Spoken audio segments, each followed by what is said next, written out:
ਸਤਨਾਮ ਵਾਹਿਗੁਰੂ ਸਾਹਿਬ JIO. ਜਾ ਤੂੰ ਸਾਹਿਬ ਤਾਂ ਭਉ ਕਿਹਾ, ਹਉ ਤੁਧ ਬਿਨ ਕਿਸ ਸਾਲਾਹੀ।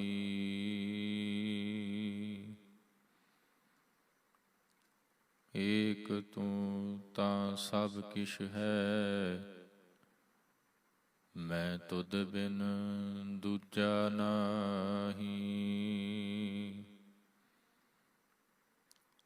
ਬਾਬਾ ਬਿਖ ਦੇਖਿਆ ਸੰਸਾਰ,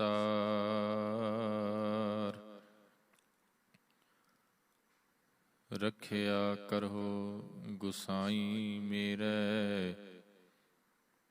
ਮੈਂ ਨਾਮ ਤੇਰਾ ਆਧਾਰ,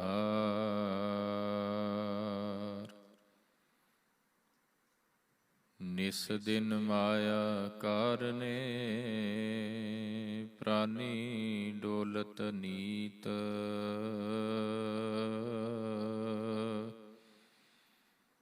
ਕੋਟਨ ਮੈਂ ਨਾਨਕ ਕੋ। ਨਾਰਾਇਣ ਜਿਹ ਚੀਤ, ਕੋਟਨ ਮੈਂ ਨਾਨਕ ਕੋ। ਨਾਰਾਇਣ ਜਿਹ ਚੀਤ।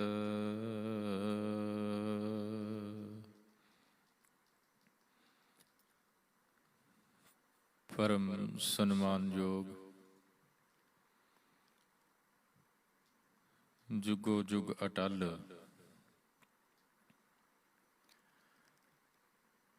ਬਖਸ਼ਿਸ਼ਾਂ ਦੇ ਭੰਡਾਰ ਸਤਿਗੁਰੂ ਗੁਰੂ ਗ੍ਰੰਥ ਸਾਹਿਬ ਮਹਾਰਾਜ ਜੀ ਦੀ ਪਾਵਨ ਪਵਿੱਤਰ ਹਜ਼ੂਰੀ ਅੰਦਰ ਸੱਜ ਕੇ ਅਕਾਲ ਪੁਰਖ ਵਾਹਿਗੁਰੂ ਦੀ ਸਿਫਤ ਸਲਾਹ ਵਿੱਚ ਹਾਜ਼ਰੀ ਲਵਾ ਰਹੀ ਸਾਧ ਸੰਗਤ ਜੀ ਬੜੇ ਪਿਆਰ ਦੇ ਨਾਲ ਧੁਰ ਕੀ ਬਾਣੀ ਦਾ ਰਸ ਭਿੰਨਾ ਕੀਰਤਨ ਸਰਵਣ ਕੀਤਾ ਹੈ। ਆਓ ਗੁਰੂ ਸਵਾਰਿਓ, ਜਿਤਨਾ ਕੁ ਸਮਾਂ ਨਸੀਬ ਹੋਇਆ ਏ ਉਸ ਸਮੇਂ ਦੀ ਸੰਭਾਲ ਕਰਦਿਆਂ ਹੋਇਆਂ ਨਾਵੇਂ ਪਾਤਸ਼ਾਹ ਧੰਨ ਗੁਰੂ ਤੇਗ ਬਹਾਦਰ ਮਹਾਰਾਜ ਜੀ ਦਾ ਪਾਵਨ ਸ਼ਲੋਕ ਨਿਸ ਦਿਨ ਮਾਇਆ ਕਾਰਨੇ। ਪ੍ਰਾਨੀ ਡੋਲਤ ਨੀਤ, ਕੋਟਨ ਮੈਂ ਨਾਨਕ ਕੋ। ਨਾਰਾਇਣ ਜਿਹ ਚੀਤ। ਵਿਚਾਰ ਲੜੀ ਅਨੁਸਾਰ ਇਹ ਸਤਿਗੁਰਾਂ ਦਾ 24ਵਾਂ ਸ਼ਲੋਕ ਹੈ, 24th ਸ਼ਲੋਕ ਹੈ। ਸਤਿਗੁਰੂ ਜੀ ਇਹਨਾਂ ਬਚਨਾਂ ਦੇ ਵਿੱਚ ਕੀ ਉਪਦੇਸ਼ ਸਾਡੀ ਝੋਲੀ ਦੇ ਵਿੱਚ ਪਾ ਰਹੇ ਨੇ, ਕੀ ਸਮਝਾ ਰਹੇ ਨੇ, ਇਹ ਗੁਰੂ ਕਿਰਪਾ ਕਰੇ ਆਪ ਸਰਬੱਤ ਸੰਗਤ ਬਖਸ਼ੋ ਅਸੀਸ, ਤਾਂ ਕਿ ਚੰਗੀ ਤਰ੍ਹਾਂ ਸਤਿਗੁਰਾਂ ਵੱਲੋਂ ਬਖਸ਼ਿਸ਼ ਕੀਤਾ ਹੋਇਆ ਪਾਵਨ ਬਚਨ ਸਾਡੀ ਸਮਝ ਦੇ ਵਿੱਚ ਆ ਜਾਏ। ਆਓ ਵਿਚਾਰਾਂ ਦੀ ਪ੍ਰਾਰੰਭਤਾ ਤੋਂ ਪਹਿਲਾਂ ਅਸੀਸ ਰੂਪ ਦੇ ਵਿੱਚ ਦਸਮ ਪਾਤਸ਼ਾਹ ਵੱਲੋਂ ਬਖਸ਼ਿਸ਼ ਕੀਤੀ ਹੋਈ ਫਤਿਹ ਦੀ ਸਾਂਝ ਪਾਈਏ। ਪਿਆਰ ਸਤਿਕਾਰ ਨਾਲ ਬੁਲਾਓ ਜੀ। ਵਾਹਿਗੁਰੂ ਜੀ ਕਾ ਖਾਲਸਾ, ਵਾਹਿਗੁਰੂ ਜੀ ਕੀ ਫਤਿਹ। ਸਾਧ ਸੰਗਤ, ਇੱਕ ਅੰਗਰੇਜ਼ੀ ਦੀ ਕਹਾਵਤ ਆਪ ਸਭ ਨੇ ਸੁਣੀ ਹੋਏਗੀ। ਕੀ ਕਹਿੰਦੇ ਨੇ? ਕਹਿੰਦੇ empty vessels make more noise। ਖਾਲੀ ਭਾਂਡਾ ਜ਼ਿਆਦਾ ਖੜਕਦਾ ਹੈ ਕਹਿੰਦੇ, ਪਰ ਜਦੋਂ ਭਰ ਜਾਂਦਾ ਹੈ ਫਿਰ ਭਰਿਆ ਹੋਇਆ ਖੜਕਦਾ ਨਹੀਂ। ਖੜਕਣ ਤੋਂ ਭਾਵ ਆਵਾਜ਼ ਨਹੀਂ ਕਰਦਾ, ਨੋਇਸ ਨਹੀਂ ਕਰਦਾ। ਇਹ ਕਹਾਵਤ, ਇਹ ਸੇਇੰਗ ਤਾਂ ਹਰ ਇੱਕ ਨੇ ਸੁਣੀ ਹੋਏਗੀ ਕਿ ਖਾਲੀ ਭਾਂਡੇ ਖੜਕਦੇ ਨੇ, ਪਰ ਸ਼ਾਇਦ ਕਿਤੇ ਅਸੀਂ ਇਹ ਵੀ ਨੋਟ ਕੀਤਾ ਹੋਵੇ ਕਿ ਖਾਲੀ ਭਾਂਡਾ ਟਿਕਦਾ ਵੀ ਕਦੇ ਨਹੀਂ ਜੇ। ਇੱਕ ਖਾਲੀ ਗਲਾਸ ਹੋਵੇ, ਉਹ ਗਲਾਸ ਨੂੰ ਹਲਕੀ ਜਿਹੀ ਠੋਕਰ ਲੱਗੇ ਉਹ ਡਿੱਗ ਜਾਏਗਾ। ਉਹੀ ਗਲਾਸ ਭਰਿਆ ਹੋਵੇ, ਹਲਕੀ ਠੋਕਰ ਦੇ ਨਾਲ ਉਹ ਡਿੱਗਣ ਵਾਲਾ ਨਹੀਂ। ਜਿੱਥੇ ਖਾਲੀ ਭਾਂਡੇ ਖੜਕਦੇ ਨੇ ਉੱਥੇ ਉਹ ਟਿਕਦੇ ਵੀ ਨਹੀਂ, ਡੋਲਦੇ ਬਹੁਤ ਨੇ। ਤੇ ਗੁਰੂ ਤੇਗ ਬਹਾਦਰ ਮਹਾਰਾਜ ਕੀ ਕਹਿੰਦੇ? ਕਹਿੰਦੇ ਨਿਸ ਦਿਨ ਮਾਇਆ ਕਾਰਣੇ ਪ੍ਰਾਨੀ ਡੋਲਤ ਨੀਤ। ਪ੍ਰਾਣੀ ਵੀ ਡੋਲਦਾ ਹੈ, ਹਰ ਪਲ ਡੋਲਦਾ ਪਿਆ ਹੈ। ਕਾਦੇ ਵਾਸਤੇ ਡੋਲਦਾ ਹੈ ਜਾਂ ਕਿਉਂ ਡੋਲਦਾ ਪਿਆ ਹੈ? ਸਤਿਗੁਰੂ ਜੀ ਕਹਿੰਦੇ ਨਿਸ ਦਿਨ ਮਾਇਆ ਕਾਰਣੇ, ਇਸ ਮਾਇਆ ਦੀ ਖਾਤਰ ਡੋਲਦਾ ਹੈ। ਖਾਲੀ ਭਾਂਡਾ ਖੜਕੇਗਾ ਵੀ, ਆਵਾਜ਼ ਵੀ ਕਰੇਗਾ ਤੇ ਡੋਲੇਗਾ ਵੀ। ਭਰਿਆ ਹੋਇਆ ਨਾ ਤਾਂ ਬਹੁਤਾ ਰੌਲਾ ਪਾਉਂਦਾ ਹੈ, ਨਾ ਆਵਾਜ਼ ਪੈਦਾ ਕਰਦਾ ਹੈ, ਤੇ ਨਾ ਹੀ ਉਹ ਡੋਲਦਾ ਹੈ। ਜਿਹੜਾ ਮਾਇਆ ਦੇ ਪਿੱਛੇ ਦੌੜਦਾ ਪਿਆ ਹੈ, ਸਤਿਗੁਰੂ ਜੀ ਕਹਿੰਦੇ ਏਦਾਂ ਕਹਿ ਲਈਏ ਕਿ ਉਹ ਇੱਕ ਖਾਲੀ ਭਾਂਡਾ ਹੈ। ਤੇ ਖਾਲੀ ਭਾਂਡੇ ਦੀ ਨਿਸ਼ਾਨੀ ਇਹ ਹੈ ਕਿ ਉਹ ਆਵਾਜ਼ ਵੀ ਕਰੇਗਾ ਤੇ ਡੋਲੇਗਾ ਵੀ।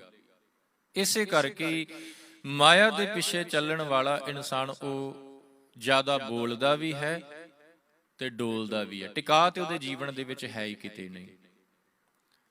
ਇਹ ਮਤ ਸੋਚਣਾ ਕਿ ਮਾਇਆ ਕੇਵਲ ਪੈਸੇ ਨੂੰ ਹੀ ਕਿਹਾ ਗਿਆ ਹੈ। ਇਹ ਗੱਲ ਤਾਂ ਮੇਰੇ ਖਿਆਲ 'ਚ ਹੈ ਕਿ ਚੰਗੀ ਤਰ੍ਹਾਂ ਸਾਨੂੰ ਇਹ ਸਮਝ ਲੈਣੀ ਚਾਹੀਦੀ ਹੈ, ਜਾਂ ਹੋ ਸਕਦਾ ਹੈ ਕਿ ਬਹੁਤਿਆਂ ਦੀ ਸਮਝ ਦੇ ਵਿੱਚ ਇਹ ਗੱਲ ਆ ਵੀ ਗਈ ਹੋਏਗੀ ਕਿ ਮਾਇਆ ਬਾਣੀ ਦੇ ਅਨੁਸਾਰ ਕੇਵਲ ਪੈਸਾ ਨਹੀਂ, ਧਨ ਦੌਲਤ ਨਹੀਂ। ਮਾਇਆ ਦੀਆਂ ਕਈ ਕਿਸਮਾਂ ਨੇ। there is so many types of ਮਾਇਆ।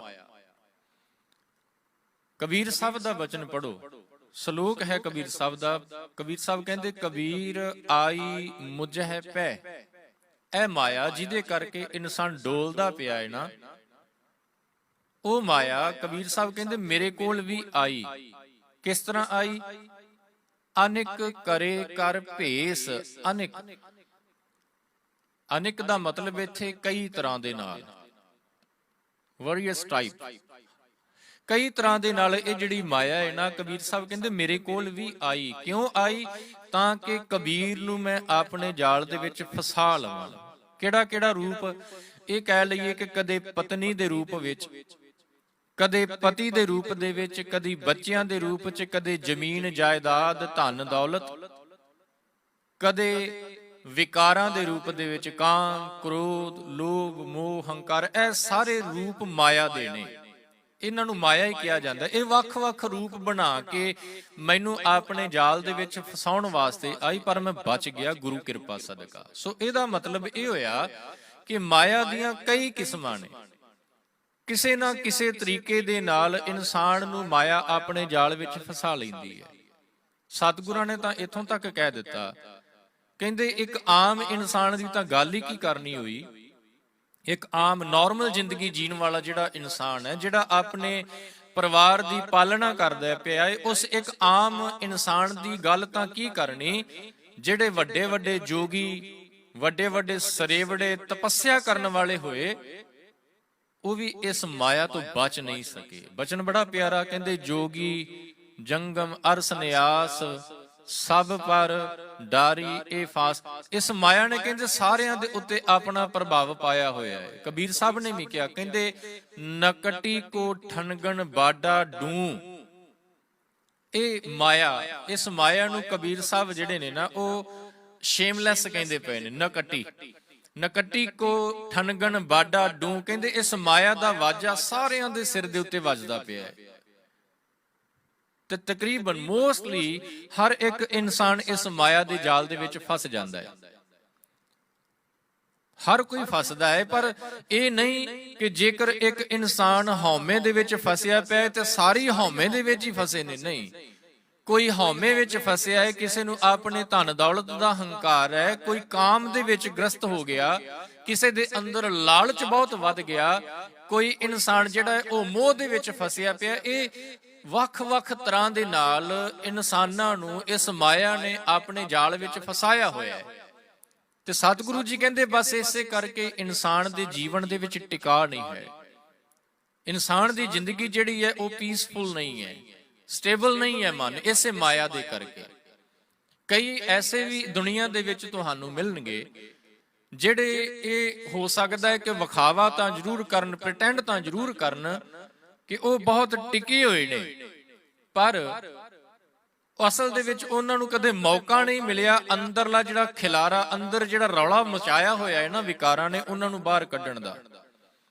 ਕਹਿਣ ਦਾ ਭਾਵ ਕਿ ਇੱਕ ਆਮ ਇਨਸਾਨ ਤਾਂ ਫਸਦਾ ਹੈ, ਪਰ ਜਿਹੜੇ ਦੁਨੀਆ ਦੇ ਵਿੱਚ ਇਸ ਤਰ੍ਹਾਂ ਆਪਣੇ ਆਪ ਨੂੰ ਪੇਸ਼ ਕਰਦੇ ਨੇ ਕਿ ਉਹ ਜੁੜੇ ਹੋਏ ਨੇ, ਅਸਲ ਦੇ ਵਿੱਚ ਗੁਰੂ ਸਾਹਿਬ ਕਹਿੰਦੇ ਕੋਈ ਐਸਾ ਸਮਾਂ, ਕੋਈ ਐਸਾ ਮੌਕਾ ਜੀਵਨ ਦੇ ਵਿੱਚ ਆਉਂਦਾ ਹੈ ਜਦੋਂ ਉਹਨਾਂ ਵਿਖਾਵਾ ਕਰਨ ਵਾਲਿਆਂ ਦਾ ਪਾਜ, ਉਹਨਾਂ ਦੀ ਰਿਐਲਿਟੀ ਜਿਹੜੀ ਹੈ ਸਾਰੀ ਦੁਨੀਆ ਦੇ ਸਾਹਮਣੇ ਆ ਜਾਂਦੀ ਹੈ। ਇਸੇ ਤਰ੍ਹਾਂ ਦਾ ਇੱਕ ਇਨਸਾਨ ਗੁਰੂ ਅਮਰਦਾਸ ਮਹਾਰਾਜ ਜੀ ਦੇ ਟਾਈਮ ਤੇ ਹੋਇਆ। ਗੋਇੰਦਵਾਲ ਦੀ ਧਰਤੀ ਹੈ, ਉਸ ਗੋਇੰਦਵਾਲ ਦੀ ਧਰਤੀ ਤੇ ਇੱਕ ਤਪਾ ਦਾ ਮਤਲਬ ਤਪੱਸਿਆ ਕਰਨ ਵਾਲਾ, ਜਿਹੜਾ ਤਪੱਸਿਆ ਕਰਦਾ ਹੈ, ਇੱਕ ਤਪਾ ਰਹਿ ਰਿਹਾ ਹੈ। ਉਹਦਾ ਨਾਮ ਹੈ ਜੀ, ਇਤਿਹਾਸ ਦੇ ਵਿੱਚ ਲਿਖਿਆ ਮਿਲਦਾ ਹਰੀ ਰਾਮ। ਹਰੀ ਰਾਮ ਤਪਾ ਗੋਇੰਦਵਾਲ ਦੇ ਵਿੱਚ ਰਹਿੰਦਾ ਪਿਆ। ਉਹ ਗੋਇੰਦਵਾਲ ਦੇ ਲੋਕਾਂ ਨੂੰ ਚੁੱਕਣਾ ਦੇ ਰਿਹਾ ਹੈ, ਕਿਉਂਕਿ ਗੁਰੂ ਅਮਰਦਾਸ ਮਹਾਰਾਜ ਜੀ ਦੇ ਨਾਲ ਈਰਖਾ ਕਰਦਾ, ਜੈਲਸ ਕਰਦਾ ਹੈ। ਸੰਗਤਾਂ ਜਿਹੜੀਆਂ ਨੇ ਗੁਰੂ ਦਰ ਤੇ ਜਾ ਕੇ ਭੇਟਾਵਾਂ ਰੱਖਦੀਆਂ ਨੇ, ਨਮਸਕਾਰ ਕਰਦੀਆਂ ਨੇ, ਸਤਿਗੁਰਾਂ ਦਾ ਉਪਦੇਸ਼ ਜੀਵਨ ਦੇ ਵਿੱਚ ਕਮਾਉਂਦੀਆਂ ਪਈਆਂ ਨੇ, ਤੇ ਉਸ ਤਪੇ ਨੂੰ ਚੰਗਾ ਨਹੀਂ ਲੱਗਦਾ, ਜੈਲਸ ਕਰਦਾ ਹੈ। ਤੇ ਉਹਨੇ ਪਿੰਡ ਦੇ ਲੋਕਾਂ ਨੂੰ ਚੁੱਕਣਾ ਦੇਣੀ ਸ਼ੁਰੂ ਕੀਤੀ। ਕੁਝ ਲੋਕ ਉਹਦੀਆਂ ਗੱਲਾਂ ਦੇ ਵਿੱਚ ਵੀ ਆਏ ਕਿ ਦੇਖੋ ਜੀ, ਤੁਸੀਂ ਇੱਕ ਗ੍ਰਸਤੀ ਨੂੰ ਆਪਣਾ ਗੁਰੂ ਧਾਰਨ ਕੀਤਾ ਹੋਇਆ ਹੈ, ਇਸ ਗ੍ਰਸਤੀ ਨੇ ਤਾਂ ਵਰਨ ਆਸ਼ਰਮ ਹੀ ਖਤਮ ਕਰ ਦਿੱਤਾ। ਜੋ ਸਾਡੀ ਰੀਤ ਚੱਲੀ ਆ ਰਹੀ ਸੀ ਕਿ ਉਹ ਇੱਕ ਉੱਚ ਜਾਤ ਵਾਲੇ ਨੇ ਨੀਵੀਂ ਜਾਤ ਵਾਲਿਆਂ ਦੇ ਨਾਲ ਉੱਚੀ ਜਾਤ ਵਾਲਿਆਂ ਦਾ ਮੇਲ ਕੋਈ ਨਹੀਂ ਹੋ ਸਕਦਾ, ਤੁਹਾਡੇ ਇਸ ਗੁਰੂ ਨੇ ਸਭ ਕੁਝ ਹੀ ਮਿੱਟੀ 'ਚ ਮਿਲਾਤਾ, ਐਸੀਆਂ ਗੱਲਾਂ ਕਰਨੀਆਂ ਉਸ ਤਪੇ ਨੇ। ਤੇ ਸਤਿਗੁਰਾਂ ਨੂੰ ਜਦੋਂ ਇਸ ਹਰੀ ਰਾਮ ਦੀਆਂ ਗੱਲਾਂ ਦਾ ਪਤਾ ਚੱਲਿਆ ਸਿੱਖਾਂ ਦੇ ਥਰੂ, ਤੇ ਸਤਿਗੁਰਾਂ ਨੇ ਇੱਕ ਕੌਤਕ ਵਰਤਾਇਆ। ਹੁਣ ਜਿਹੜਾ ਤਪਾ ਕਹਿ ਰਿਹਾ ਸੀ ਕਿ ਵੱਡੀ ਜਾਤ ਵਾਲਾ ਕਦੇ ਨਿੱਕੀ ਜਾਤ ਵਾਲੇ ਦੇ ਨਾਲ ਬੈਠ ਕੇ ਪ੍ਰਸ਼ਾਦਾ ਨਹੀਂ ਛਕ ਸਕਦਾ, ਉਹਦਾ ਪਾਜ, ਉਹਦੀ ਰਿਐਲਿਟੀ ਆਮ ਲੋਕਾਂ ਦੇ ਸਾਹਮਣੇ ਲਿਆਉਣ ਦੇ ਲਈ, ਯਾਦ ਰੱਖਿਓ, ਨਿਸ ਦਿਨ ਮਾਇਆ ਕਾਰਣੇ ਪ੍ਰਾਨੀ ਡੋਲਤ ਨੀਤ। ਮਾਇਆ ਦੇ ਵਿੱਚ ਅਸੀਂ ਡੋਲ ਜਾਂਦੇ ਹਾਂ, ਕੁਝ ਸਮੇਂ ਦੇ ਲਈ ਆਪਣੇ ਆਪ ਨੂੰ ਕੰਟਰੋਲ ਕਰਨ ਦੀ ਕੋਸ਼ਿਸ਼ ਕਰਦੇ ਹਾਂ, ਪਰ ਕੋਈ ਐਸਾ ਮੌਕਾ ਜੀਵਨ ਦੇ ਵਿੱਚ ਆ ਜਾਂਦਾ ਹੈ ਜਦੋਂ ਉਹ ਕੀਤਾ ਹੋਇਆ ਯਤਨ ਇੱਕ ਪਲ ਦੇ ਵਿੱਚ ਚਲਾ ਜਾਂਦਾ ਹੈ, ਅਸੀਂ ਫਿਰ ਮਾਇਆ ਦੇ ਵਿੱਚ ਗ੍ਰਸਤ ਹੋ ਜਾਂਦੇ ਹਾਂ। ਜਾਂ ਇੱਕ ਐਗਜ਼ਾਮਪਲ ਦੇ ਤੌਰ ਤੇ ਇੱਕ ਨਸ਼ਾ ਕਰਨ ਵਾਲਾ ਜਿਹੜਾ ਬੰਦਾ ਹੈ, ਉਹ ਮਨ 'ਚ ਸੋਚਦਾ ਹੈ ਕਿ ਅੱਜ ਤੋਂ ਬਾਅਦ ਨਸ਼ਾ ਨਹੀਂ ਕਰਨਾ, 5-10 ਦਿਨ 15 ਦਿਨ 20 ਦਿਨ ਕੱਢ ਵੀ ਲੈਂਦਾ ਬਿਨਾਂ ਨਸ਼ੇ ਤੋਂ। ਪਰ ਕੋਈ ਇੱਕ ਐਸਾ ਮੌਕਾ ਜੀਵਨ ਦੇ ਵਿੱਚ ਆ ਗਿਆ ਕੁਝ ਦਿਨਾਂ ਬਾਅਦ ਕਿ ਉਹਦੇ ਕੋਲੋਂ ਕੰਟਰੋਲ ਨਹੀਂ ਹੋਇਆ, ਉਸਨੇ ਫਿਰ ਦੁਬਾਰਾ ਨਸ਼ਾ ਕਰਨਾ ਸ਼ੁਰੂ ਕਰ ਦਿੱਤਾ। ਐਸੀ ਹੀ ਹਾਲਤ ਸਾਡੀ ਹੈ। ਕਿਤੇ ਅਸੀਂ ਕੋਸ਼ਿਸ਼ ਕਰਦੇ ਹਾਂ, ਪਰ ਕੋਈ ਐਸਾ ਸਮਾਂ ਆ ਬਣਦਾ ਹੈ ਜ਼ਿੰਦਗੀ ਦੇ ਵਿੱਚ ਜਦੋਂ ਅਸੀਂ ਉਸੇ ਹੀ ਥਾਂ ਤੇ ਫਿਰ ਪਹੁੰਚ ਜਾਂਦੇ ਹਾਂ ਜਿਸ ਨੂੰ ਛੱਡਣ ਦੀ ਕੋਸ਼ਿਸ਼ ਕਰ ਰਹੇ ਹੁੰਦੇ ਹਾਂ। ਤੇ ਸਤਿਗੁਰਾਂ ਨੇ ਕੌਤਕ ਵਰਤਾਇਆ। ਕੌਤਕ ਕੀ ਹੈ? ਇੱਕ ਅਨਾਉਂਸਮੈਂਟ ਹੋਈ ਗੋਇੰਦਵਾਲ ਦੇ ਵਿੱਚ ਕਿ ਜਿਹੜਾ ਵੀ ਪੰਗਤ ਵਿੱਚ ਬੈਠ ਕੇ ਪ੍ਰਸ਼ਾਦਾ ਛਕੇਗਾ ਉਸ ਨੂੰ 1 ਰੁਪਈਆ ਨਾਲ ਦਿੱਤਾ ਜਾਏਗਾ। ਪ੍ਰਸ਼ਾਦਾ ਵੀ ਛਕੇ, 1 ਰੁਪਈਆ ਵੀ ਉਸ ਨੂੰ ਨਾਲ ਦਿੱਤਾ ਜਾਏਗਾ। ਕਾਫੀ ਲੋਕ ਆ ਰਹੇ ਨੇ ਜੀ, ਪਹਿਲਾਂ ਵੀ ਆ ਰਹੇ ਸੀ, ਹੁਣ ਵੀ ਆ ਰਹੇ ਨੇ। ਜਿਹੜਾ ਵੀ ਪ੍ਰਸ਼ਾਦਾ ਛਕਦਾ 1 ਰੁਪਈਆ ਉਹਨੂੰ ਦਿੱਤਾ ਜਾਂਦਾ ਹੈ। ਕੁਝ ਦਿਨਾਂ ਬਾਅਦ ਸਤਿਗੁਰਾਂ ਨੇ 1 ਰੁਪਏ ਤੋਂ ਵਧਾ ਕੇ 5 ਰੁਪਏ ਕਰ ਦਿੱਤਾ। ਹੁਣ ਉਸ ਤਪੇ ਨੂੰ ਵੀ ਖਬਰ ਪਹੁੰਚੀ ਕਿ ਗੁਰੂ ਅਮਰਦਾਸ ਪਹਿਲਾਂ 1 ਰੁਪਈਆ ਦਿੰਦਾ ਰਿਹਾ ਹੈ, ਹੁਣ 5 ਦੇਣੇ ਸ਼ੁਰੂ ਕੀਤੇ ਨੇ। ਉਹ ਲਾਲਚ ਜਿਹੜਾ ਨਾ ਜੀ ਹੌਲੀ ਹੌਲੀ ਉੱਪਰ ਆਉਣਾ ਸ਼ੁਰੂ ਹੋਇਆ, ਪਰ ਅਜੇ ਕੰਟਰੋਲ ਕਰਕੇ ਬੈਠਾ ਹੈ, ਨਹੀਂ ਗਿਆ। ਕੁਝ ਦਿਨਾਂ ਬਾਅਦ ਸਤਿਗੁਰਾਂ ਨੇ ਇਹ ਅਨਾਉਂਸ ਕੀਤਾ ਕਿ ਹੁਣ 5 ਰੁਪਏ ਨਹੀਂ, 1 ਮੋਹਰ ਦਿੱਤੀ ਜਾਏਗੀ। ਪਹਿਲਾਂ 1 ਰੁਪਈਆ, ਫਿਰ 5, ਹੁਣ ਕਹਿੰਦੇ 5 ਰੁਪਏ ਨਹੀਂ, 1 ਮੋਹਰ ਦਿੱਤੀ ਜਾਏਗੀ। ਤੇ ਜਦੋਂ ਮੋਹਰ ਦਾ ਸੁਣਿਆ ਕਿ ਇਹ ਪ੍ਰਸ਼ਾਦਾ ਛਕਣ ਵਾਲੇ ਨੂੰ ਮਿਲੇਗੀ, ਤੇ ਪੰਡਿਤ ਹੁਣ ਉਹ ਤਪਾ ਜਿਹੜਾ ਆਪ ਤਾਂ ਨਹੀਂ ਗਿਆ, ਆਪ ਨਹੀਂ ਗਿਆ, ਕੀਤਾ ਕੀ ਕਿ ਉਸਨੇ ਆਪਣੇ ਪੁੱਤਰ ਨੂੰ, ਜਿਹੜੀ ਧਰਮਸਾਲ ਦੀ ਕੰਧ ਸੀ ਉਹ ਟਪਾ ਕੇ, ਕੰਧ ਤੋਂ ਟਪਾ ਕੇ ਆਪਣੇ ਪੁੱਤਰ ਨੂੰ ਪ੍ਰਸ਼ਾਦਾ ਛਕਣ ਵਾਸਤੇ ਵਿੱਚ ਬਿਠਾ ਦਿੱਤਾ। ਤੇ ਕਹਿੰਦੇ ਜਦੋਂ ਉਹ ਬੱਚਾ ਕੰਧ ਟੱਪਣ ਲੱਗਾ ਉਹਦੀ ਲੱਤ ਵੀ ਟੁੱਟ ਗਈ। ਰੌਲਾ ਪਿਆ, ਪਤਾ ਲੱਗਾ ਜੀ ਕੌਣ ਹੈ? ਇਹ ਤਪੇ ਦਾ ਪੁੱਤਰ ਹੈ। ਤੇ ਜਦੋਂ ਤਪੇ ਦੇ ਪੁੱਤਰ ਬਾਰੇ ਰੌਲਾ ਪਿਆ ਤੇ ਸਾਰੇ ਲੋਕਾਂ ਦੇ ਵਿੱਚ ਇਹ ਉਹਦੀ ਰਿਐਲਿਟੀ ਸਾਹਮਣੇ ਆਈ ਕਿ ਜਿਹੜਾ ਗੁਰੂ ਅਮਰਦਾਸ ਦੀ ਵਿਰੋਧਤਾ ਕਰਦਾ ਪਿਆ ਹੈ ਉਹ ਆਪ ਅੰਦਰੋਂ ਅਜੇ ਡੋਲਦਾ ਪਿਆ ਹੈ, ਉਹਦੇ ਜੀਵਨ ਦੇ ਵਿੱਚ ਕੋਈ ਟਿਕਾ ਨਹੀਂ, ਤੇ ਜਿਹਦੇ ਜੀਵਨ 'ਚ ਆਪਣੇ 'ਚ ਕੋਈ ਟਿਕਾ ਨਹੀਂ ਹੈ ਉਹ ਤਾਂ ਦੂਜਿਆਂ ਦੇ ਉੱਤੇ ਉਂਗਲਾਂ ਜ਼ਰੂਰ ਚੁੱਕੇ ਗਏ। ਕਿਉਂਕਿ ਇਹ ਤਾਂ ਇੱਕ ਯੂਨੀਵਰਸਲ ਫੈਕਟ ਬਣ ਗਿਆ ਕਿ ਐਮਪਟੀ ਵੈਸਲਸ ਮੇਕ ਮੋਰ ਨੋਇਸ। ਸਤਿਗੁਰਾਂ ਨੇ ਉਹਦੀ ਰਿਐਲਿਟੀ ਸਾਹਮਣੇ ਲਿਆ ਦਿੱਤੀ। ਤੇ ਗੁਰੂ ਰਾਮਦਾਸ ਜੀ ਨੇ, ਸਾਧ ਸੰਗਤ ਬਾਣੀ ਦੇ ਵਿੱਚੋਂ ਤੁਹਾਨੂੰ ਇਸ ਘਟਨਾ ਦਾ ਜ਼ਿਕਰ ਮਿਲੇਗਾ।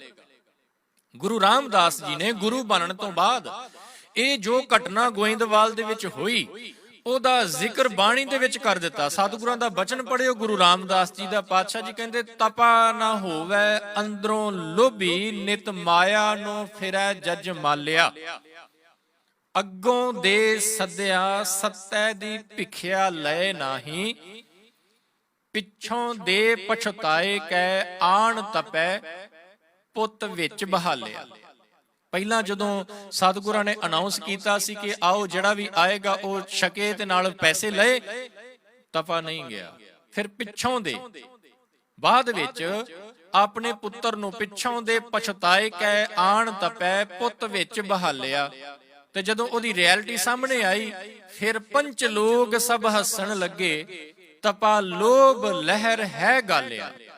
ਫਿਰ ਜਿਹੜੇ ਪਿੰਡ ਦੇ ਗੋਇੰਦਵਾਲ ਦੇ ਮੇਨ ਮੁਖੀ ਬੰਦੇ ਸੀ, ਮੁਖੀ ਲੋਕ, ਲੀਡਰ ਲੋਕ ਕਹਿ ਲਈਏ, ਉਹ ਉਸ ਤਪੇ ਦੀ ਇਸ ਹਰਕਤ ਤੇ ਹੱਸਣ ਵੀ ਲੱਗੇ, ਉਹਦੀਆਂ ਗੱਲਾਂ ਵੀ ਹੋਣ ਲੱਗੀਆਂ ਕਿ ਇਹ ਬੰਦਾ ਗੁਰੂ ਅਮਰਦਾਸ ਬਾਰੇ ਇਹ ਮਾੜਾ ਬੋਲਦਾ ਸੀ ਤੇ ਅਸਲ ਦੇ ਵਿੱਚ ਟਿਕਾ ਤਾਂ ਇਹਦੇ ਆਪਣੇ ਜੀਵਨ 'ਚ ਨਹੀਂ ਹੈ। ਸਤਿਗੁਰੂ ਗੁਰੂ ਤੇਗ ਬਹਾਦਰ ਮਹਾਰਾਜ ਕਹਿੰਦੇ ਕਿ ਨਿਸ ਦਿਨ ਮਾਇਆ ਕਾਰਣੇ ਪ੍ਰਾਨੀ ਡੋਲਤ ਨੀਤ। ਹਰ ਪਲ ਡੋਲ ਜਾਂਦੇ ਆ। ਇਹ ਮਾਇਆ ਡੁਲਾਉਂਦੀ ਹੈ ਕਿਉਂਕਿ ਮਾਇਆ ਹੈ ਹੀ ਬੜੀ ਖਤਰਨਾਕ। ਇਹ ਇੱਕ ਪਲ ਦੇ ਵਿੱਚ ਇਨਸਾਨ ਨੂੰ ਜੁੜੇ ਹੋਏ ਨੂੰ ਤੋੜ ਵੀ ਸਕਦੀ ਹੈ, ਇੰਨੀ ਇਹ ਪਾਵਰਫੁਲ ਹੈ। ਇਸੇ ਕਰਕੇ ਸਤਿਗੁਰਾਂ ਨੇ ਵਾਰ-ਵਾਰ ਇਹਦਾ ਜ਼ਿਕਰ ਕਰਦਿਆਂ ਹੋਇਆਂ ਇਹਨੂੰ ਕਈ ਨਾਵਾਂ ਦੇ ਨਾਲ ਪੁਕਾਰਿਆ। ਭਗਤ ਕਬੀਰ ਜੀ ਇਸ ਨੂੰ ਨੱਕ ਕੱਟੀ ਸ਼ੇਮਲੈਸ ਕਹਿੰਦੇ ਪਏ ਨੇ। ਬਾਣੀ ਦੇ ਵਿੱਚੋਂ ਪੜੋਗੇ ਸਤਿਗੁਰਾਂ ਨੇ ਇਸ ਮਾਇਆ ਨੂੰ ਚੋਰਨੀ ਵੀ ਕਿਹਾ, ਇਸ ਮਾਇਆ ਨੂੰ ਨਾਗਨੀ ਵੀ ਕਿਹਾ ਤੇ ਇਸ ਮਾਇਆ ਨੂੰ ਜ਼ਹਿਰ ਵੀ ਕਿਹਾ ਹੈ। ਵਚਨ ਪੜਿਓ ਸਤਿਗੁਰਾਂ ਦਾ ਬਾਣੀ ਦੇ ਵਿੱਚੋਂ ਹੀ। ਪਾਤਸ਼ਾਹ ਜੀ ਕਹਿੰਦੇ, ਕਬੀਰ ਸਾਹਿਬ ਵੀ ਕਹਿ ਰਹੇ ਨੇ, ਕਹਿੰਦੇ ਕਬੀਰ ਮਾਇਆ ਚੋਰਟੀ ਮੁਸ ਮੁਸ ਲਾਵੇ ਹਾਟ। ਮਾਇਆ ਚੋਰਟੀ, ਚੋਰਟੀ ਦਾ ਮਤਲਬ ਹੈ ਜੀ ਚੋਰਨੀ, ਚੋਰੀ ਕਰ ਲੈਣ ਵਾਲੀ। ਇਹ ਮਾਇਆ ਜਿਹੜੀ ਹੈ ਨਾ ਇੰਨੀ ਕੁ ਪਾਵਰਫੁਲ ਹੈ ਕਿ ਇਹ ਇੱਕ ਪਲ ਦੇ ਵਿੱਚ ਇਨਸਾਨ ਦੀ ਕੀਤੀ ਹੋਈ ਕਮਾਈ ਨੂੰ ਚੁਰਾ ਲੈਂਦੀ ਹੈ। ਇੱਕ ਪਲ ਦੇ ਵਿੱਚ ਕੀਤੀ ਹੋਈ ਕਮਾਈ ਨੂੰ ਚੁਰਾ ਲੈਂਦੀ ਹੈ। ਤੇ ਜਿਸ ਦੀ ਕਮਾਈ ਚੁਰਾਈ ਗਈ, ਜਿਹੜਾ ਇਸ ਮਾਇਆ ਦੇ ਜਾਲ ਦੇ ਵਿੱਚ ਫਸ ਗਿਆ, ਐਸਾ ਫਸਦਾ ਹੈ ਕਿ ਦੁਬਾਰਾ ਕਦੇ ਉਸ ਜਾਲ ਚੋਂ ਨਿਕਲ ਨਹੀਂ ਪਾਉਂਦਾ। ਕਹਿੰਦੇ ਕੋਈ ਫਕੀਰ ਤੁਰਿਆ ਜਾ ਰਿਹਾ ਸੀ ਤੇ ਇੱਕ ਗਰੀਬੜਾ ਜਿਹਾ ਇਨਸਾਨ ਭੁੱਖ ਦੇ ਨਾਲ ਵਿਆਕੁਲ ਹੈ, ਭੁੱਖ ਲੱਗੀ ਹੋਈ ਹੈ, ਤਨ ਤੇ ਕੱਪੜੇ ਵੀ ਪਾਟੇ ਪਏ ਨੇ, ਦਰ-ਦਰ ਤੇ ਮੰਗਦਾ ਫਿਰ ਰਿਹਾ, ਕੋਈ ਰੋਟੀ ਦਾ ਟੁਕੜਾ ਤੱਕ ਨਹੀਂ ਮਿਲ ਰਿਹਾ ਤਾਂ ਕਿ ਆਪਣੇ ਪੇਟ ਦੀ ਭੁੱਖ ਮਿਟਾ ਸਕੇ। ਉਸ ਫਕੀਰ ਦੇ ਨਾਲ ਮੇਲ ਹੋਇਆ, ਉਸ ਫਕੀਰ ਨੂੰ ਤਰਸ ਆਇਆ, ਉਹਦੀ ਹਾਲਤ ਦੇਖ ਕੇ ਉਹਦਾ ਮਨ ਪਿਘਲਿਆ। ਉਸ ਫਕੀਰ ਨੇ ਫਿਰ ਉਸ ਗਰੀਬੜੇ ਜਿਹੇ ਇਨਸਾਨ ਨੂੰ ਕਹਿ ਦਿੱਤਾ ਕਿ ਜੇਕਰ ਤੂੰ ਇਸ ਰਸਤੇ ਤੇ ਚੱਲਣਾ ਸ਼ੁਰੂ ਕਰੇ, ਇੱਕ ਰਸਤੇ ਵੱਲ ਇਸ਼ਾਰਾ ਕਰਕੇ ਉਹਨੂੰ ਕਿਹਾ ਕਿ ਜੇਕਰ ਇਸ ਰਸਤੇ ਤੇ ਚੱਲਣਾ ਸ਼ੁਰੂ ਕਰੇ ਤੇ ਤੈਨੂੰ ਪੈਸੇ ਮਿਲਣਗੇ, ਦੂਜੇ ਤੇ ਜਾਵੇਂ ਤੈਨੂੰ ਹੀਰੇ ਮੋਤੀ ਵੀ ਮਿਲ ਸਕਦੇ ਨੇ, ਪਰ ਇੱਕ ਗੱਲ ਯਾਦ ਰੱਖੀ, ਇਹ ਜਿਹੜਾ ਰਸਤਾ ਹੈ ਨਾ, ਇਸ ਰਸਤੇ ਤੇ ਤੂੰ ਨਹੀਂ ਜਾਣਾ। ਇਹ 2-3 ਰਸਤੇ ਨੇ, ਇਹਨਾਂ ਤਿੰਨਾਂ ਰਸਤਿਆਂ ਤੇ ਜਾਏਗਾ ਤੈਨੂੰ ਕੁਝ ਨਾ ਕੁਝ ਮਿਲੇਗਾ, ਤੇਰੀ ਭੁੱਖ ਖਤਮ ਹੋ ਜਾਏਗੀ, ਤੇਰੀ ਹਾਲਤ ਸੁਧਰ ਜਾਏਗੀ, ਪਰ ਇਹ ਇੱਕ ਰਸਤਾ ਹੈ, ਇਸ ਰਸਤੇ ਨੂੰ ਨਾ ਫੋਲੋ ਕਰੀ, ਇਹਦੇ ਉੱਤੇ ਨਾ ਜਾਈਂ, ਬਸ ਇੰਨਾ ਕੁ ਖਿਆਲ ਰੱਖੀ। ਇੰਨੀ ਗੱਲ ਕਹਿ ਕੇ ਫਕੀਰ ਚਲਾ ਗਿਆ। ਉਸ ਬੰਦੇ ਨੇ ਪਹਿਲੇ ਰਸਤੇ ਤੇ ਚੱਲਣਾ ਸ਼ੁਰੂ ਕੀਤਾ, ਪੈਸੇ ਮਿਲੇ, ਦੂਜੇ ਤੇ ਗਿਆ, ਉੱਥੋਂ ਵੀ ਕੁਝ ਨਾ ਕੁਝ ਮਿਲਿਆ, ਤੀਜੇ ਤੋਂ ਵੀ ਮਿਲਿਆ, ਤੇ ਮਨ ਦੇ ਵਿੱਚ ਇਹ ਲਾਲਚ ਪੈਦਾ ਹੋ ਗਿਆ ਨਾ ਜੀ ਵੱਧ। ਪ੍ਰਾਨੀ ਡੋਲਤ ਨੀਤ, ਮਨ ਡੋਲਦਾ ਹੈ ਨਾ ਜੀ। ਅਸੀਂ ਜਿੱਥੋਂ ਸਾਨੂੰ ਕੁਝ ਪਲ ਵਾਸਤੇ ਥੋੜਾ ਪ੍ਰੋਫਿਟ ਜ਼ਿਆਦਾ ਮਿਲਣਾ ਸ਼ੁਰੂ ਹੁੰਦਾ ਹੈ, ਅਸੀਂ ਵੱਡਿਆਂ ਦੀ ਸਿੱਖਿਆ ਨੂੰ ਭੁੱਲ ਜਾਂਦੇ ਹਾਂ। ਜਿੱਥੋਂ ਸਾਨੂੰ ਲੱਗਦਾ ਹੈ ਨਾ ਕਿ ਇੱਥੇ ਤੋਂ ਮੈਨੂੰ ਬੜਾ ਲਾਭ, ਬੜਾ ਆਨੰਦ, ਬੜਾ ਸਕੂਨ ਮਿਲਦਾ ਪਿਆ ਹੈ, ਉਹ ਬਸ ਉਹ ਕੁਝ ਪਲ ਦਾ ਸਕੂਨ, ਕੁਝ ਪਲ ਦੀ ਸ਼ਾਂਤੀ ਜਿਹੜੀ ਹੈ ਨਾ, ਜਿਹੜਾ ਗੁਰੂ ਦਾ ਉਪਦੇਸ਼ ਉਸ ਨੂੰ ਭੁਲਾ ਦਿੰਦਾ ਹੈ। ਬਸ ਇਸੇ ਤਰ੍ਹਾਂ ਹੀ ਉਸ ਬੰਦੇ ਦੇ ਨਾਲ ਹੋਇਆ। ਉਹਨੇ ਸੋਚਿਆ ਮਨ ਦੇ ਵਿੱਚ, ਕਹਿੰਦਾ ਜੇ ਇਹ 3 ਰਸਤਿਆਂ ਤੇ ਮੈਂ ਗਿਆ, ਮੈਨੂੰ ਇੰਨਾ ਕੁਝ ਮਿਲਿਆ, ਤੇ ਜੇ ਚੌਥੇ ਤੇ ਜਾਵਾਂਗਾ ਇੱਥੇ ਪਤਾ ਨਹੀਂ ਕੀ ਹੈ। ਹੋ ਸਕਦਾ ਹੈ ਕਿ ਉਸ ਫਕੀਰ ਨੇ ਆਪਣੇ ਵਾਸਤੇ ਕੁਝ ਰੱਖਿਆ ਹੋਵੇ, ਕਿਉਂ ਨਾ ਮੈਂ ਉੱਥੇ ਜਾਵਾਂ ਤੇ ਉਹ ਕੁਝ ਵੀ ਮੈਂ ਪ੍ਰਾਪਤ ਕਰ ਲਵਾਂ। ਗਿਆ, ਨਹੀਂ ਰੁਕਿਆ ਗਿਆ। ਪ੍ਰਾਨੀ ਡੋਲਤ ਨੀਤ, ਨਹੀਂ ਰੁਕਿਆ, ਚਲਾ ਗਿਆ। ਕੀ ਦੇਖਦਾ ਹੈ ਕਿ ਇੱਕ ਬਹੁਤ ਵੱਡਾ ਬੜਾ ਖੂਬਸੂਰਤ ਘਰ ਹੈ, ਉਹਦੇ ਅੰਦਰ ਐਂਟਰ ਕੀਤਾ, ਚਾਰੇ ਪਾਸੇ ਸੋਨਾ ਹੀ ਸੋਨਾ ਹੈ, ਗੋਲਡ। ਥੋੜਾ ਹੋਰ ਅੱਗੇ ਗਿਆ, ਕੀ ਦੇਖਦਾ ਹੈ ਕਿ ਇੱਕ ਚੱਕੀ ਚੱਲ ਰਹੀ ਹੈ, ਇੱਕ ਇਨਸਾਨ ਉਸ ਚੱਕੀ ਨੂੰ ਚਲਾ ਰਿਹਾ ਹੈ। ਚੱਕੀ ਏਦਾਂ ਕਹਿ ਲਈਏ ਕਿ ਵੀਲ ਚੱਲਦੇ ਪਏ ਨੇ, ਉਹਨਾਂ ਨੂੰ ਕੋਈ ਬੰਦਾ ਚਲਾਉਂਦਾ ਪਿਆ ਹੈ, ਕੋਈ ਇਨਸਾਨ ਚਲਾਉਂਦਾ ਪਿਆ ਹੈ। ਦੇਖਦਾ ਹੈ, ਉਹਦੇ ਕੋਲ ਗਿਆ, ਕਹਿੰਦਾ ਇੰਨਾ ਸੋਹਣਾ, ਕਹਿੰਦਾ ਬਹੁਤ ਸੋਹਣਾ, ਇਹ ਸਾਰਾ ਤੇਰਾ ਹੋ ਸਕਦਾ ਹੈ, ਇਹ ਮੈਂ ਸਾਰਾ ਤੈਨੂੰ ਦੇ ਸਕਦਾ। ਕਹਿੰਦਾ ਕਿਵੇਂ? ਬਸ ਇੱਕ ਕੰਮ ਕਰਨਾ ਪਏਗਾ। ਕੀ? ਕਹਿੰਦਾ 2 ਮਿੰਟ ਵਾਸਤੇ ਮੈਨੂੰ ਛੱਡ, ਮੈਂ ਚੱਕੀ ਨੂੰ ਬੰਦ ਨਹੀਂ ਕਰ ਸਕਦਾ। ਜੇ ਬੰਦ ਕਰ ਦਿੱਤੀ ਤੇ ਫਿਰ ਮੈਨੂੰ ਬੜਾ ਲਾਸ ਹੋਏਗਾ, ਮੈਂ ਬੰਦ ਨਹੀਂ ਕਰ ਸਕਦਾ, ਤੂੰ ਇਸ ਨੂੰ ਚਲਾਉਣਾ ਸ਼ੁਰੂ ਕਰ, ਮੈਂ 2 ਮਿੰਟਾਂ ਦੇ ਵਿੱਚ ਆਣ ਕੇ ਤੈਨੂੰ ਛੱਡਦਾ। ਉਹਦੀਆਂ ਗੱਲਾਂ ਵਿੱਚ ਆਣ ਕੇ ਜਦੋਂ ਉਹਦੇ ਹੈਂਡਲ ਨੂੰ, ਉਸ ਚੱਕੀ ਦੇ ਹੈਂਡਲ ਨੂੰ ਹੱਥ ਪਾਇਆ, ਉਹਦਾ ਹੱਥ ਉਹਦੇ ਨਾਲ ਅਟੈਚ ਹੋ ਗਿਆ, ਜੁੜ ਗਿਆ। ਹੁਣ ਕੋਸ਼ਿਸ਼ ਕਰੇ ਛੱਡਣ ਦੀ, ਛੁੱਟੇ ਨਾ। ਤੇ ਉਹਨੇ ਫਿਰ ਪੁੱਛਿਆ ਜਿਹੜਾ ਪਹਿਲਾਂ ਚਲਾਉਂਦਾ ਪਿਆ ਸੀ, ਕਹਿੰਦਾ ਇਹ ਕੀ? ਕਹਿੰਦਾ ਬਸ ਇਹੀ ਨਤੀਜਾ ਹੈ। ਕਿੰਨਾ ਚਿਰ ਮੈਨੂੰ ਇਹ ਚਲਾਉਣੀ ਪਏਗੀ? ਕਹਿੰਦਾ ਉਦੋਂ ਤੱਕ ਚਲਾਉਣੀ ਪਏਗੀ ਜਦੋਂ ਤੱਕ ਕੋਈ ਹੋਰ ਆਣ ਕੇ ਤੈਨੂੰ, ਲਾਲਚੀ ਬੰਦਾ ਤੇਰੇ ਵਰਗਾ, ਮੇਰੇ ਵਰਗਾ ਆਣ ਕੇ ਇੱਥੇ ਨਹੀਂ ਪਹੁੰਚਦਾ, ਤੈਨੂੰ ਨਹੀਂ ਛੱਡਦਾ, ਉਹਨਾਂ ਤੱਕ ਤੇਰਾ ਛੁਟਕਾਰਾ ਕੋਈ ਨਹੀਂ। ਬਸ ਇਹੋ ਜੀ ਹਾਲਤ ਹੀ ਸਾਡੀ ਹੋਈ ਪਈ ਹੈ ਸਾਧ ਸੰਗਤ। ਸਤਿਗੁਰੂ ਜੀ ਸਾਨੂੰ ਵਾਰ-ਵਾਰ ਰੋਕਦੇ ਨੇ, ਪਰ ਐਸੇ ਅਸੀਂ ਇਸ ਦੇ ਵਿੱਚ ਫਸ ਜਾਂਦੇ ਆ ਕਿ ਇਹਨੂੰ ਛੱਡਣਾ ਨਹੀਂ ਚਾਹੁੰਦੇ, ਛੱਡ ਹੀ ਨਹੀਂ ਪਾਉਂਦੇ। ਤੇ ਜਿਹੜਾ ਛੱਡ ਹੀ ਨਹੀਂ ਪਾਉਂਦਾ, ਸਤਿਗੁਰੂ ਜੀ ਕਹਿੰਦੇ ਫਿਰ ਉਹਦਾ ਜੀਵਨ ਵੇਸਟ ਹੋ ਜਾਂਦਾ ਹੈ। ਨਿਸ ਦਿਨ ਮਾਇਆ ਕਾਰਣੇ, ਪ੍ਰਾਨੀ ਡੋਲਤ ਨੀਤ, ਕੋਟਨ ਮੈਂ ਨਾਨਕ ਕੋ। ਕੋਟਨ, ਕੋਟਨ ਕਹਿੰਦੇ ਨੇ ਜੀ ਕਰੋੜ। ਕਰੋੜਾਂ ਦੇ ਵਿੱਚੋਂ ਕੋਈ ਇੱਕ ਹੁੰਦਾ ਹੈ, ਕੌਣ? ਨਾਰਾਇਣ ਜਿਹ ਚੀਤ, ਜਿਸ ਦੇ ਹਿਰਦੇ ਦੇ ਵਿੱਚ ਰੱਬ ਪ੍ਰਗਟ ਹੋ ਜਾਏ, ਜਿਹਦਾ ਅੰਦਰ ਮਾਇਆ ਦੇ ਨਾਲੋਂ ਟੁੱਟ ਕੇ ਇੱਕ ਰੱਬ ਦੇ ਨਾਲ ਜੁੜ ਜਾਏ, ਉਹ ਕੋਈ ਵਿਰਲਾ ਹੁੰਦਾ ਹੈ। ਸਾਧ ਸੰਗਤ ਵੀ 2 ਦਿਨ ਪਹਿਲਾਂ, ਆ 9 ਤਰੀਕ ਜਿਹੜੀ ਲੰਘ ਕੇ ਗਈ ਹੈ, ਇਸ 9 ਤਰੀਕ ਨੂੰ ਪੰਥ ਦੇ ਮਹਾਨ ਸ਼ਹੀਦ ਭਾਈ ਤਾਰੂ ਸਿੰਘ ਜੀ ਦਾ ਜਨਮ ਦਿਨ ਸੀ। ਕਿੰਨਿਆਂ ਕੁ ਨੂੰ ਪਤਾ? ਮੇਰੇ ਖਿਆਲ ਕਿਸੇ ਨੂੰ ਵੀ ਨਹੀਂ, ਬਹੁਤਿਆਂ ਨੂੰ ਨਹੀਂ। ਹੋ ਸਕਦਾ ਕੁਝ ਕੁ ਨੂੰ ਪਤਾ ਵੀ ਹੋਵੇ, ਬਹੁਤਿਆਂ ਨੂੰ ਨਹੀਂ। ਐਸਾ ਭਾਈ ਤਾਰੂ ਸਿੰਘ, ਉਹਨਾਂ ਦਾ ਜੀਵਨ, ਜਿਸ ਨੂੰ ਦੇਖ ਕੇ, ਜਿਸ ਨੂੰ ਪੜ੍ਹ ਕੇ ਸਿਰ ਜਿਹੜਾ ਹੈ ਆਪਣੇ ਆਪ ਹੀ ਸਤਿਕਾਰ ਵਜੋਂ ਝੁਕ ਜਾਂਦਾ ਉਹਨਾਂ ਦੇ ਸਾਹਮਣੇ। ਕੋਟਨ ਮੈਂ ਨਾਨਕ ਕੋ।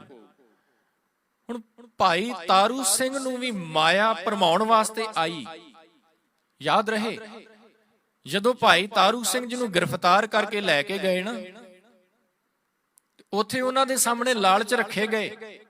ਇਹ ਲਾਲਚ ਰੱਖਣੇ ਤਾਂ ਮਾਇਆ ਦਾ ਰੂਪ ਸੀ। ਜਦੋਂ ਕਹਿ ਦੇਣਾ ਕਿ ਤੈਨੂੰ ਛੱਡ ਦਿੱਤਾ ਜਾਏਗਾ, ਤੇਰੀ ਜਾਨ ਬਖਸ਼ ਦਿੱਤੀ ਜਾਏਗੀ, ਇਹ ਜਿਹੜੀ ਜਾਨ ਬਖਸ਼ ਦਿੱਤੀ ਜਾਵੇਗੀ, ਇਹ ਵੀ ਇੱਕ ਮਾਇਆ ਦਾ ਰੂਪ ਹੈ।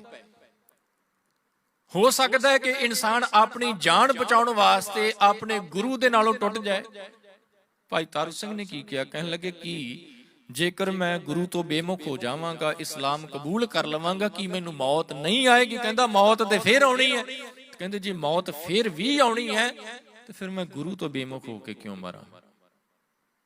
ਕੋਟਨ ਮੈਂ ਨਾਨਕ ਕੋ ਨਾਰਾਇਣ। ਸਾਧ ਸੰਗਤ, ਸਿਰ ਦੇ ਉੱਤੋਂ ਖੋਪਰੀ ਲੁਹਾ ਦੇਣੀ ਆਸਾਨ ਨਹੀਂ ਜਿਉਂਦੀ। ਪੜ੍ਹਨਾ ਜਾਂ ਸੁਣਨਾ ਬੜਾ ਈਜ਼ੀ ਹੈ, ਪਰ ਜੋ ਉਹਨਾਂ ਨੇ ਆਪਣੇ ਜੀਵਨ ਦੇ ਵਿੱਚ ਕਮਾਈ ਕੀਤੀ, ਜੋ ਉਹ ਫੁੱਟਪ੍ਰਿੰਟਸ ਸਾਡੇ ਵਾਸਤੇ ਛੱਡ ਕੇ ਗਏ, ਉਹਨਾਂ ਨੂੰ ਅਪਣਾਉਣਾ ਹੀ ਔਖਾ ਹੈ, ਉਹੋ ਜਿਹਾ ਬਣਨਾ ਹੀ ਔਖਾ ਹੈ। ਤੇ ਉਹੋ ਜਿਹਾ ਗੁਰੂ ਤੇਗ ਬਹਾਦਰ ਮਹਾਰਾਜ ਕਹਿੰਦੇ ਕੋਈ ਵਿਰਲਾ ਹੀ ਹੁੰਦਾ ਹੈ। ਕੋਟਨ ਮੈਂ ਨਾਨਕ ਕੋ ਨਾਰਾਇਣ ਜਿਹ ਚੀਤ, ਜਿਸ ਦੇ ਚਿੱਤ ਦੇ ਵਿੱਚ ਰੱਬ ਵਸ ਜਾਏ, ਜਿਹਦੀ ਯਾਦ ਦੇ ਵਿੱਚ ਰੱਬ ਆ ਜਾਏ, ਉਹ ਕੋਈ ਵਿਰਲਾ ਹੀ ਇਸ ਦੁਨੀਆ ਦੇ ਵਿੱਚ ਹੁੰਦਾ ਹੈ। ਤੇ ਜਿਹੜੇ ਮਾਇਆ ਦੇ ਪਿੱਛੇ ਡੋਲਣ ਵਾਲੇ ਨੇ, ਉਹਨਾਂ ਦੀਆਂ ਤਾਂ ਲਾਈਨਾਂ ਲੱਗੀਆਂ ਪਈਆਂ ਨੇ। ਬੜੇ ਐਸੀਆਂ ਐਗਜ਼ਾਮਪਲਸ ਤੁਹਾਨੂੰ ਹਿਸਟਰੀ ਦੇ ਵਿੱਚੋਂ ਵੀ ਮਿਲਣਗੀਆਂ ਜਿਨ੍ਹਾਂ ਨੇ ਗੁਰੂ ਤੋਂ ਬੇਮੁਖ ਹੋ ਕੇ ਆਪਣੇ ਜੀਵਨ ਨੂੰ ਵੇਸਟ ਕਰ ਦਿੱਤਾ। ਤੇ ਜਦੋਂ ਤੱਕ ਦੁਨੀਆ ਰਹੇਗੀ ਉਹਨਾਂ ਦਾ ਨਾਂ ਉਹਨਾਂ ਲੋਕਾਂ ਦੇ ਵਿੱਚ ਸ਼ਾਮਲ ਹੋਏਗਾ ਜਿਹੜੇ ਮਾਇਆ ਦੇ ਵਿੱਚ ਡੋਲ ਗਏ। ਆਨੰਦਪੁਰ ਦੀ ਧਰਤੀ, ਕਿਲੇ ਨੂੰ ਘੇਰਾ ਪਿਆ ਹੋਇਆ ਜੀ। ਇਹ ਸਾਖੀ ਤੁਸੀਂ ਬਹੁਤ ਵਾਰ ਸੁਣੀ ਹੈ। ਬਸ ਮੈਂ ਉਸ ਕਰੈਕਟਰ ਦਾ ਜ਼ਿਕਰ ਕਰਨਾ ਹੈ ਜਿਹੜਾ ਡੋਲ ਗਿਆ। ਇੱਕ ਪਾਸੇ ਭਾਈ ਤਾਰੂ ਸਿੰਘ ਵਰਗੇ ਨੇ ਜਿਹੜੇ ਨਾਰਾਇਣ ਜਹਚੀਤ ਜੁੜੇ ਹੋਏ ਨੇ ਤੇ ਉਹ ਆਪਣੇ ਸੀਸ ਤੋਂ ਖੋਪਰੀ ਉਤਰਵਾਉਂਦੇ ਪਏ ਨੇ ਬੜੀ ਖੁਸ਼ੀ ਦੇ ਨਾਲ, ਡੋਲਦੇ ਨਹੀਂ ਪਏ। ਤੇ ਦੂਜੇ ਪਾਸੇ ਉਹ ਦੁਨੀ ਚੰਦ ਵਰਗੇ ਨੇ ਜਿਹਦਾ ਜ਼ਿਕਰ ਗੁਰੂ ਗੋਬਿੰਦ ਸਿੰਘ ਮਹਾਰਾਜ ਜੀ ਨੇ ਉਦੋਂ ਕੀਤਾ ਸੀ ਜਦੋਂ ਸਿੰਘਾਂ ਨੇ ਆਣ ਕੇ ਕਿਹਾ, ਪਾਤਸ਼ਾਹ ਜੀ ਮੁਗਲ ਤਾਂ ਹਾਥੀ ਲੈ ਕੇ ਆ ਰਹੇ ਨੇ ਸ਼ਰਾਬ ਪਿਲਾ ਕੇ।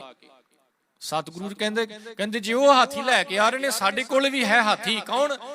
ਦੁਨੀ ਚੰਦ ਮੁਕਾਬਲਾ ਕਰੇਗਾ। ਡਰ ਗਿਆ, ਡੋਲ ਗਿਆ। ਨਿਸ ਦਿਨ ਮਾਇਆ ਕਾਰਨ ਪ੍ਰਾਨੀ ਡੋਲਤ ਨਹੀਂ, ਡੋਲ ਗਿਆ। ਵਿਸ਼ਵਾਸ ਨਾ ਰਿਹਾ ਗੁਰੂ ਦੇ ਉੱਤੇ। ਰਾਤ ਨੂੰ ਕਿਲਾ ਟੱਪ ਕੇ, ਕਿਲਾ ਮੀਨਸ ਫੋਰਟ, ਕੰਧ ਟੱਪ ਕੇ ਦੌੜਨ ਲੱਗਾ, ਲੱਤ ਟੁੱਟ ਗਈ, ਘਰ ਪਹੁੰਚਿਆ, ਚੜਾਈ ਕਰ ਗਿਆ। ਨਾ ਆਪਣਾ ਉਹਨਾਂ ਦੇ ਵਿੱਚ ਦਰਜ ਕਰਵਾ ਗਿਆ ਜਿਹੜੇ ਗੁਰੂ ਤੋਂ ਬੇਮੁਖ ਹੋ ਗਏ, ਜਿਹੜਾ ਡੋਲ ਗਿਆ ਮਾਇਆ ਦੇ ਵਿੱਚ।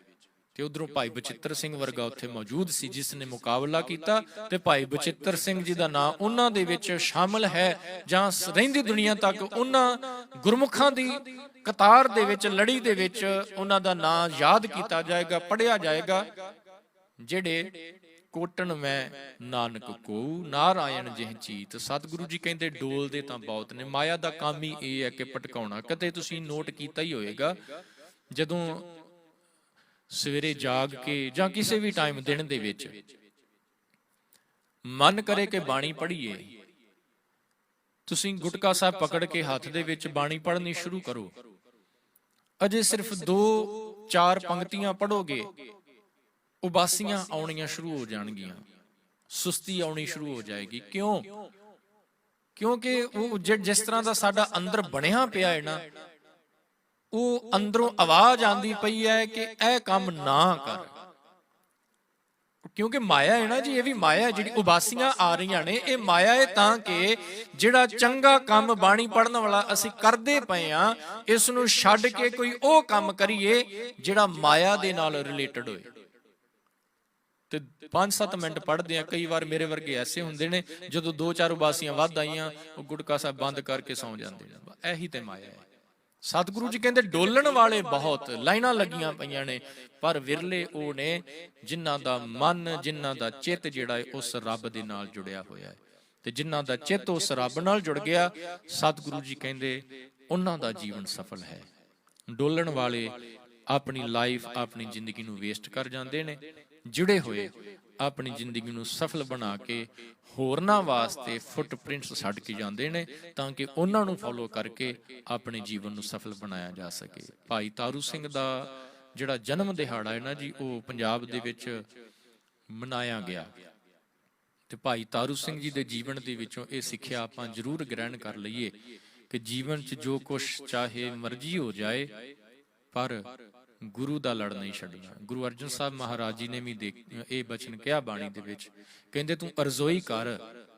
ਗੁਰੂ ਦੇ ਸਾਹਮਣੇ ਖੜਾ ਹੋ ਕੇ ਕੀ ਕਹਿੰਦੇ? ਅਰਜ਼ੋਈ ਕਰ ਬਾਬਾ, ਬਿਖ ਦੇਖਿਆ ਸੰਸਾਰ। ਹੈ ਮੇਰੇ ਮਾਲਕ, ਸਾਰੇ ਸੰਸਾਰ ਦੇ ਵੱਲ ਜਦੋਂ ਝਾਤ ਮਾਰਦੇ, ਜ਼ਹਿਰ ਹੀ ਜ਼ਹਿਰ ਹਰ ਪਾਸੇ ਨਜ਼ਰ ਆ ਰਿਹਾ। ਬਿਖ ਦੇਖਿਆ ਸੰਸਾਰ, ਸਾਰਾ ਸੰਸਾਰ ਭਟਕਦਾ ਪਿਆ, ਡੋਲਦਾ ਪਿਆ ਏ।